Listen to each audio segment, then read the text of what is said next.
Have you ever tried to hold on to a relationship and a dream at the same time, only to feel both slipping through your fingers?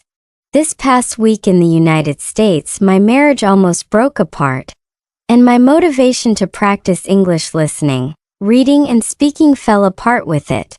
But in the moment when I was closest to giving up, I discovered something unexpected, something that could save both my heart and my voice. The week that shook us. Imagine your heart is a phone that slipped out of your hand and hit the ground, screen still glowing, but the inside slightly shifted, a little off, a little broken. That's exactly what this past week in the United States felt like for me. No screaming, no dramatic movie-style fights. Just two people sitting in the same room saying nothing. And somehow that silence was louder than any argument we ever had. It's wild how your brain can process thousands of English words, but it can't decode the meaning behind one simple sentence from the person you love. I'm tired. And I knew he didn't mean work. The whole week felt like a strange exam I didn't study for. I still played my English listening practice every morning, still tried reading out loud to keep my tongue moving, still whispered a few sentences to myself. But every sound in the apartment, podcasts, playlists, even my own voice, echoed like noise inside a hollow space. When your mind is tangled, English isn't a second language. It becomes static. And here's the funny truth. Your body knows it before you do. My heart sped up whenever I heard him walk into the room. My palms sweated when I tried to say we need to talk, but somehow it slid out as maybe later. Science calls that emotional overload. When your nervous system flips into threat mode, your ability to speak a second language drops sharply. Not because you're suddenly less intelligent, but because your brain is prioritizing survival. Sounds dramatic, but it's true. Your nervous system throws tantrums on your behalf. Inside our small California apartment, he and I felt like strangers who accidentally ended up in the same story. We still shared the same table, still moved around each other out of habit, but the silence was so heavy that I used English practice just to confirm I could still hear my own voice. I read sentences aloud, not to improve, but to make sure I hadn't disappeared. Sometimes I said simple things like, "I am here," and my throat tightened because it felt like I wasn't saying it to myself, but begging the moment to believe me. Marriages rarely collapse from one big explosion. They crack from tiny things. A look that lingers too long, a dinner eaten without conversation, two people telling their stories to everyone except each other. And all week I could feel those cracks like tiny blades grazing the softest part of my chest. But here's the strange, slightly magical thing. Sometimes life has to shake everything until it rattles, just so you can see what's still standing. And that chaos, as painful as it was, became the turning point I didn't know I was brave enough to face. When English became a mirror. Picture this. You're standing in your own kitchen holding a cup of coffee and suddenly a sentence in English, something simple, something harmless, hits you harder than any argument ever could. That happened to me midweek, when he looked at me with tired eyes and said, "I don't understand what you want anymore." The words weren't complex. Be one level, honestly. But they sliced through me like they had been sharpened overnight. Sometimes English isn't a language. Sometimes it's a mirror you didn't ask to look into. The strange part is that when you're falling apart emotionally, your brain becomes brutally honest. It'll tell you things you've avoided for months. Mine whispered, "You're not really fighting about chores or timing or travel plans. You're fighting about feeling unseen." Cute, right? Your brain becomes a life coach only when you're at your emotional worst. All week, English followed us like a third person in the marriage, quiet, awkward, watching everything. We used it to discuss bills, chores, apologies, and the kind of questions adults hate asking. Are we okay? When emotions run high, every word you speak feels heavier than usual. Your tongue becomes a little slower, your breath a little shorter. Neuroscience says emotional tension reduces cognitive flexibility, especially in second language processing. Translation: when your heart panics, your grammar panics too.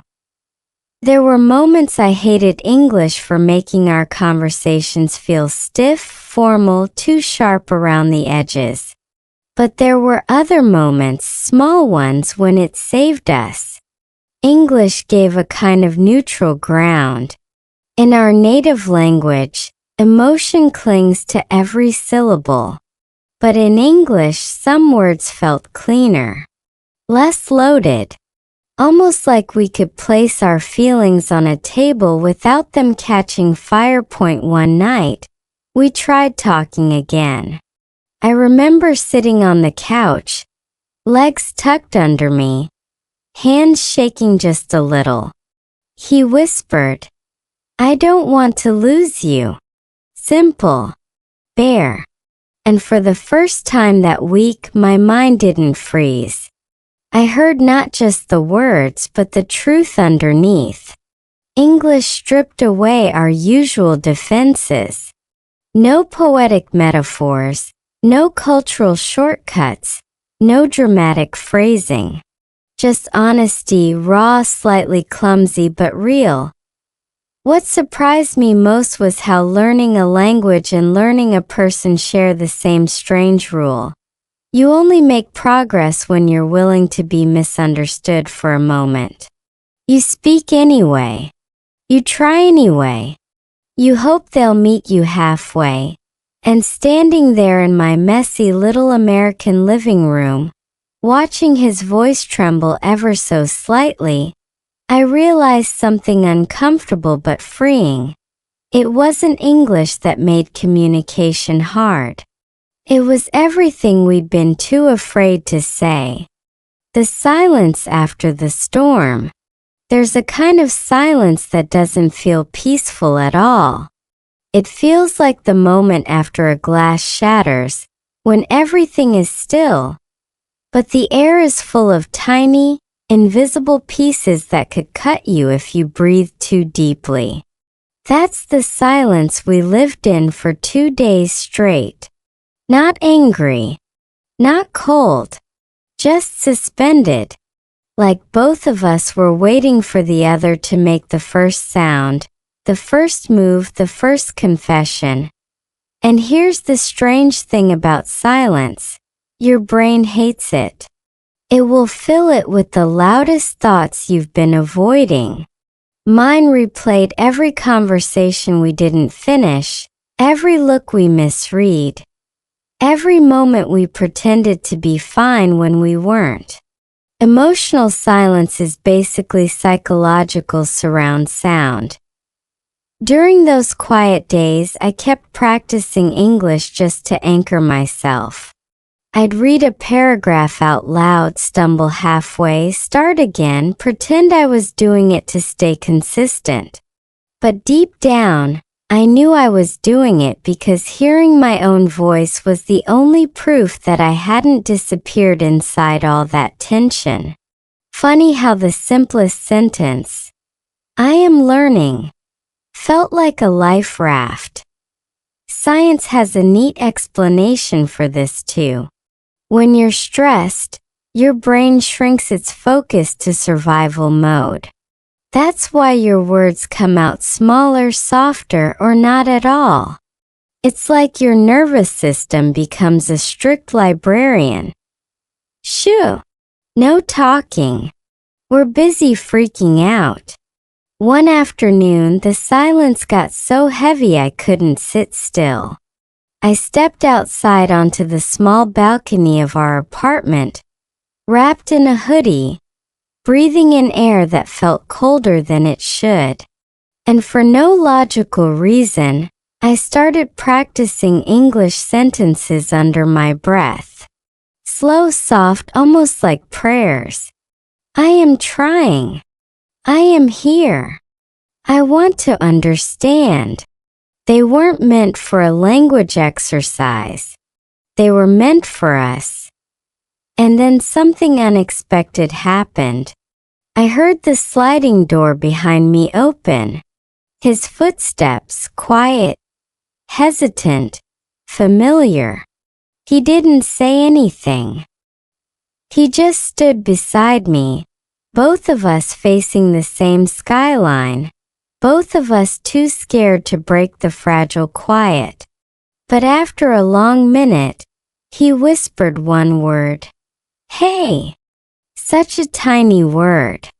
3 letters. But it cracked the silence wide open and I whispered back. Hi! It wasn't poetic. Not a grand reconciliation. But it felt like the first warm light after a stormy night. The kind that doesn't fix everything but reminds you that you're still here, still trying, still capable of reaching each other.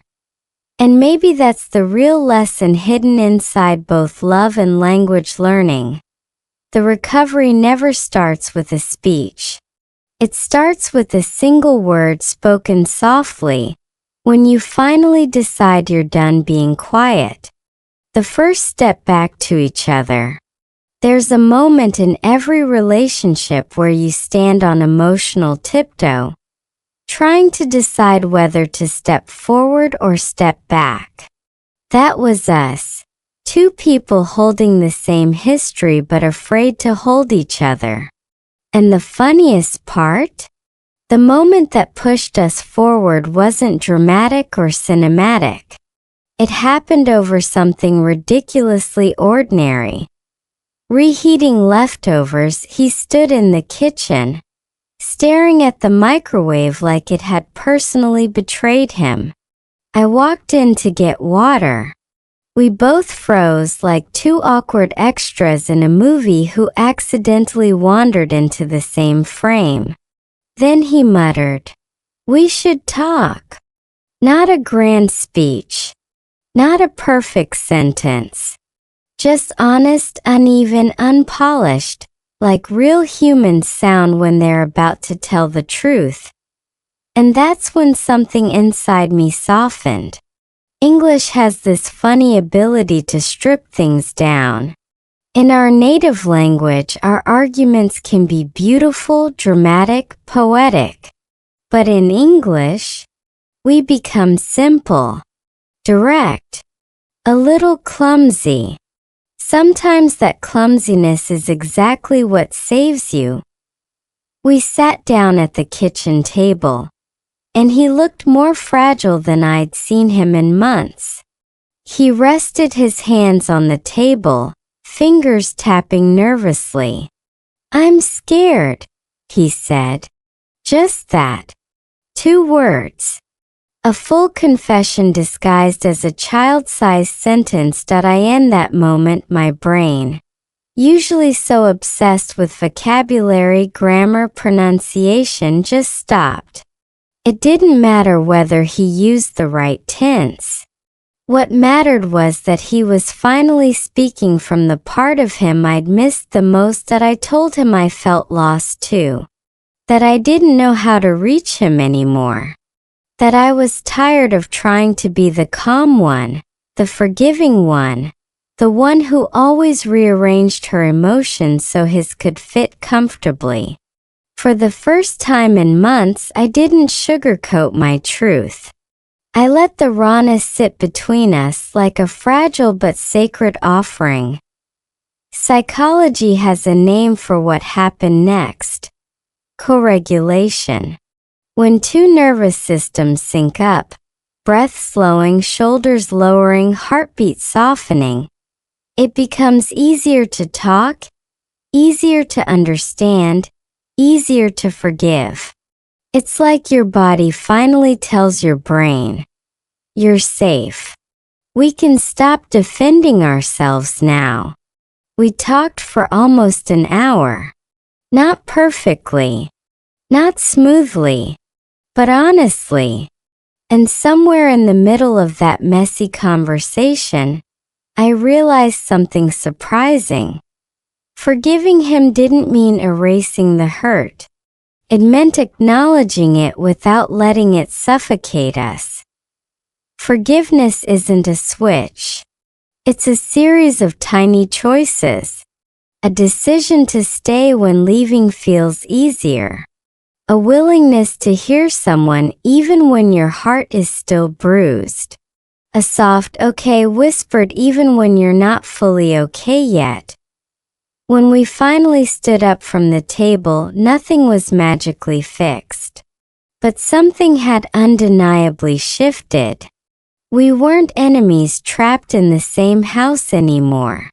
We were partners again, two imperfect people choosing quietly to try. The moment I chose to forgive. Here's a weird truth no one warns you about. Forgiveness doesn't arrive like a sunrise. It sneaks in like a timid house guest, soft steps, no announcement, barely noticeable until you realize the room feels warmer. That's exactly how it happened for me. Not during a hug, not during some dramatic kiss and cry moment, but while folding laundry on a Thursday afternoon, I was holding one of his shirts, blue, a little faded, the one he always wears when he's stressed. And suddenly, without planning it, without forcing it, I felt something loosen inside my chest. Not the whole knot, just one strand. But even that tiny shift felt like breathing fresh air after staying underwater too long. Forgiveness, I realized, isn't about saying, "You didn't hurt me." It's saying, "You hurt me, and I'm choosing not to stay stuck there." Psychology calls this cognitive reappraisal. When your brain rewrites the meaning of an emotional memory so it doesn't sting as sharply.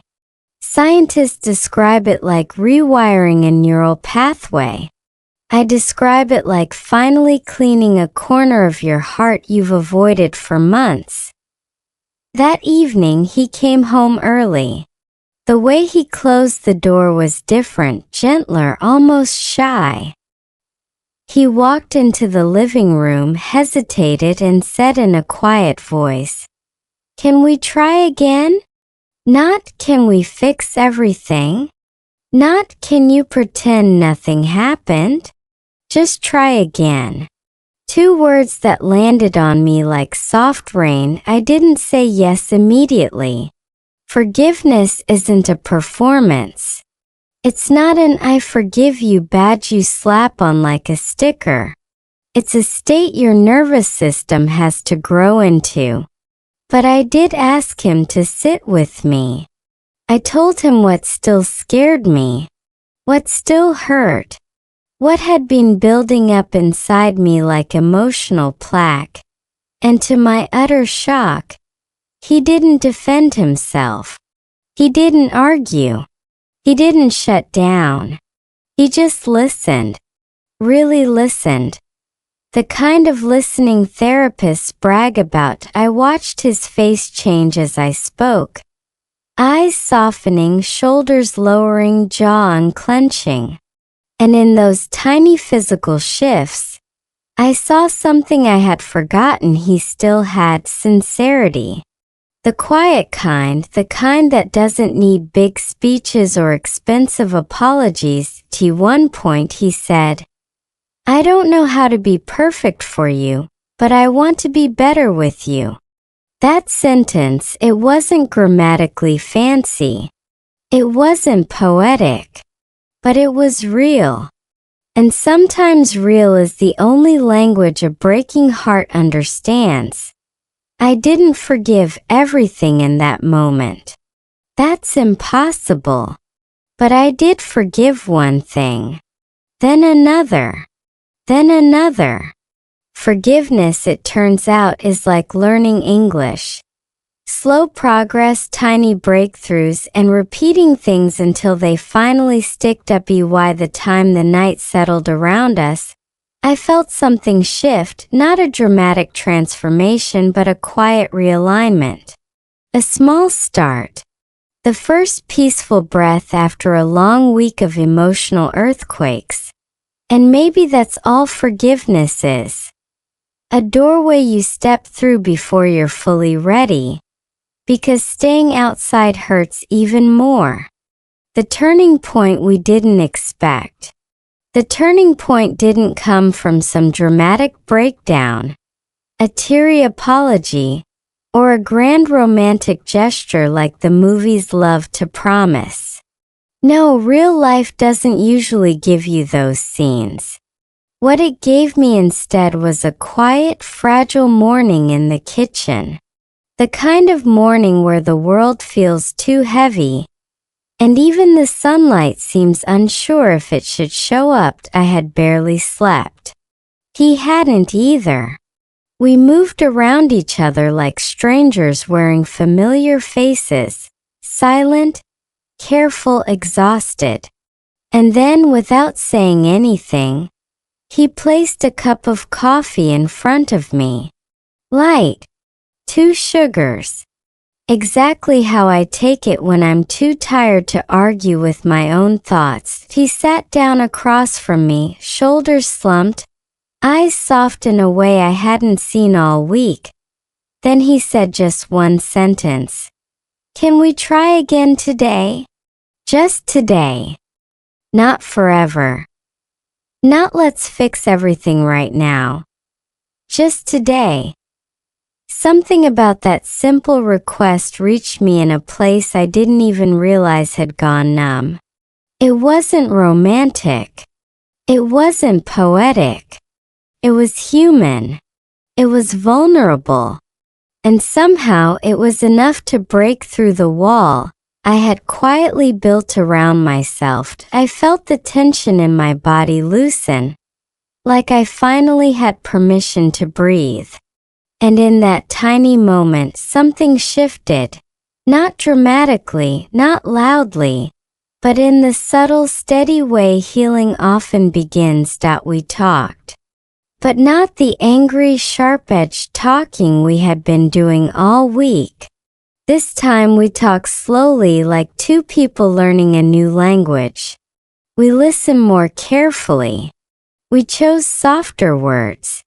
We tried not to assume meanings the other never intended. I told him what I hadn't dared to say out loud. That living in the U.S., carrying responsibilities, and constantly pushing myself with English listening, reading, and speaking had worn me thin. That sometimes the pressure made me shut down emotionally without even noticing. He told me the truth too. That he wasn't angry. He was scared. Scared of losing our connection. Scared we were drifting apart. Scared that every misunderstanding felt bigger than it really was because neither of us felt grounded lately. Little by little, word by word, the distance between us softened. The room felt warmer, safer, almost familiar again. For the first time in a week, we weren't fighting the problem alone. We were learning together how to speak the language of us again. When understanding finally arrived. Understanding doesn't usually arrive like a lightning strike. It doesn't shout, "Here I am," or solve everything with a dramatic moment. Sometimes it comes quietly, slipping in between two people who finally stop trying to be right and start trying to be real. That's what happened to us. After that morning in the kitchen, we didn't magically transform into the best versions of ourselves. We were still tired, still hurt, still unsure of the future. But we were softer. And softness, I realized, is sometimes the only doorway to healing. We sat on the couch later that afternoon, a place that had witnessed more silence than laughter the past week. He sat on one side, I sat on the other, close enough to feel each other's presence, but far enough to still acknowledge the distance we had created. He spoke first. I feel like we've been talking but not really understanding. That sentence hit me harder than any argument we'd had. 'Cause he was right. We had been speaking but not connecting. Hearing but not listening. Responding but not receiving. It's the same thing that often happens when someone learns a new language. You know the words, but you don't understand the meaning beneath them. I admitted something I didn't even want to admit to myself. That the stress of trying to improve my English and keep up with life in the US had made me emotionally unavailable without even realizing it. My brain had been busy translating, surviving, proving, pushing, and somewhere along the way, I forgot to let him in. He looked at me. Not with judgment, but with a tenderness that cracked something open in me. I miss us, he whispered. Not the perfect us. Just us. For the first time I let myself hear him. Really hear him. The fear in his voice. The longing. The exhaustion. The love that we talked for hours. Not about who was wrong or what went wrong, but about how we both had been drowning in different ways. How misunderstandings layered on top of misunderstandings until we didn't recognize the shape of our connection anymore. But as we talked, something warm began to return. Something familiar. Something hopeful. It wasn't a perfect fix, but it was the first true moment of mutual understanding we had felt in days. And in that quiet, honest space, we both realized something important. Love isn't destroyed by problems, it's destroyed by silence. And we were finally choosing to speak again, clearly, gently, and together. What love still needs, extended version. By the end of this chaotic, confusing week in the United States, something finally settled inside me. Not because everything magically got better, but because I realized a truth I had been dodging for years. Love doesn't collapse in one explosion, it fades when we stop choosing it. And healing works the same way. It doesn't arrive like lightning. It arrives like dawn, quiet, patient, almost invisible at first. That night, after days of silence and misunderstanding, we sat across from each other with nothing left to defend. No anger left to throw. Just two tired people who still wanted to try. He reached for my hand and said quietly, I don't want to lose the home we built. Not emotionally, not in the little things, not in the words we stopped saying. And something inside me cracked open. For so long, I thought improving my English listening, reading, and speaking was just a personal goal. Something separate from my marriage, separate from my emotional world. But in that fragile moment, I realized it was all connected. Every sentence we failed to understand became a tiny cut. Every word we swallowed became a wall. Every time we stopped speaking, literally and emotionally, we drifted further apart. So he asked me softly, Can you read something? Anything. I just want to hear you again. I grabbed an old paragraph we had practiced months ago. My voice trembled. My breath was uneven. I felt ridiculous and vulnerable. But he listened. Really listened, like my shaky English mattered. Like my broken heart mattered. Like I mattered. That 5-minute practice wasn't about language. It was a surrender, a truce, a small bridge back to each other. And here's the part one didn't expect. When you're fighting for love, even the smallest act of communication becomes holy. Even the simplest English sentence becomes a lifeline. Even the effort to pronounce one word clearly becomes a promise. I'm still here. I'm still trying. Throughout the week, we rebuilt slowly. Point 1 conversation, point 1 apology, point 1 late night reading practice, point 1 moment of truly hearing each other's voice without judgment.